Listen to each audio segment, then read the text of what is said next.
ఈ మొత్తం బ్యాచ్లన్నిటికీ social media బ్యాచ్లు ఉన్నాయి. వీళ్ళందరికీ బాగా చాలా చాలా బ్యాచ్లు ఉన్నాయి.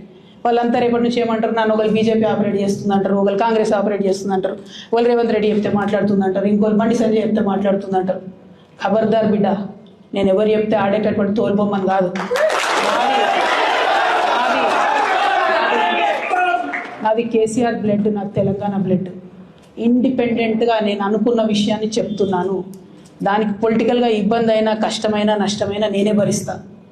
కానీ దేవుడు లాంటి మా నాన్నను ఇవాళ సిబిఐ ఎంక్వైరీ చేసిండ్రంటే కడుపు రగులుకపోతుంది ఒక బిడ్డగా. అందుకే చెప్తున్నా, ఇన్ని రోజులు చెప్పలే. ఆ మధ్యలో పోయినసారి నా కొడుకు గ్రాడ్యుయేట్ అయినప్పుడు వచ్చినప్పుడు నేను మా నాన్నకు రాసుకున్న లెటర్ లీక్ చేస్తే కూడా ఆ 70, 80, 90 రోజుల నాకు నరకం చూపిస్తున్నారు. ప్రతిరోజు సోషల్ మీడియాలో ఇష్టం వచ్చినట్టు రాపిస్తున్నారు. ఎప్పుడు వీళ్ళ పేర్లు తీసుకోవాలి, ఇష్టం వచ్చినట్టు ప్రెస్ వాళ్ళకి మాట్లాడుతూ చాలా విషయాలు చెప్తున్నారు. ఎప్పుడు వాళ్ళ పేర్లు తీసుకోవాలి. ఇలా తీసుకుంటున్నా, ఎందుకంటే విషయం నాది కాదు. ఇది తెలంగాణ పరువు ప్రతిష్టకు సంబంధించిన విషయం. ఇలా దేశంలో ఏ మూలకు పోయినా, ఎక్కడికి పోయినా కేసీఆర్ అంటే ఒక మహానాయకుడు, త్యాగం చేసిన నాయకుడు అని చెప్పి మాట్లాడతారు. రేపటి నుంచి ఏం మాట్లాడతారు? సిబిఐ ఎంక్వైరీ చేస్తే ఏం మాట్లాడతారు? కేసీఆర్ అంటే సిబిఐ కేసు అంటారు. మా నాన్న పరువు పోతే నాకా బాధ, మీకా? మీకు పైసలు కావాలి కదా, మీకు పేరుతోనేం పని?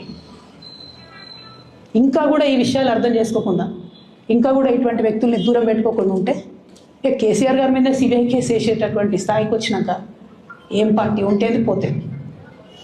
బీఆర్ఎస్ పార్టీ నాయకులు నన్ను తిట్టుకున్నా సరే, లోకల్ బాడీ ఎన్నికలలో నాకు నష్టం జరుగుతుంది అనుకున్నా సరే, మా నాన్న మీద సిబిఐ ఎంక్వైరీ పడ్డాక ఏముంది, తొక్కల ఎలక్షన్ ఒకటి గెలుస్తారు, ఒకటి ఓడిపోతారు. అసలు ఓడిపోయే పరిస్థితి ఎట్లా వచ్చింది? ఇటువంటి దుర్మార్గుల వల్ల కాదా వచ్చింది?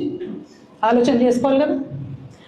అంటే నా దగ్గర పైసలు ఉన్నాయి, టీవీలు ఉన్నాయి, సోషల్ మీడియాలు ఉన్నాయి, ఏటు పడతట్టు మాట్లాడతామంటే తోలు తీస్తాం చెప్తున్నా. నేను గీత గీసుకుంటాం బిడ్డ. మీరు ఒక కమెంట్ పెడితే మేము 10 చేస్తాం. ఏది పడుతుంది మాట్లాడచ్చు సోషల్ మీడియాలో అనుకుంటూ చూసుకుంటూ ఊరుకుంటున్నా. పెద్ద సార్ దగ్గరకు వచ్చినాక ఇక కాంప్రమైజ్ అయ్యేది ఏం లేదు.